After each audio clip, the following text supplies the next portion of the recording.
Nandito kami ngayon sa Kamantige Beach and Diving Resort. Dito to sa may Barangay Pagkilatan, Batangas City. Dito lang po yan sa baba ng Monte Maria. Tingnan nyo naman kung gaano kaganda sa beach resort na to.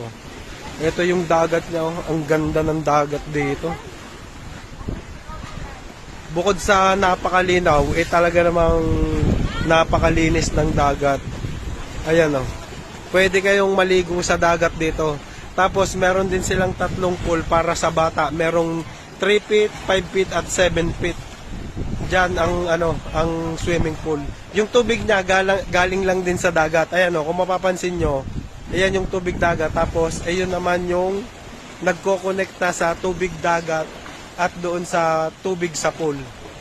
Yan po yung mga swimming pool diyan. Ilan ba yun? 1, 2, 3, di bali 4 na pool yan. At naandyan naman yung mga cottage nila sa dulo. Meron pa sa taas. Napakalawak po niyan. Dito lang ako nakapag-video pero meron pa dun sa kabila.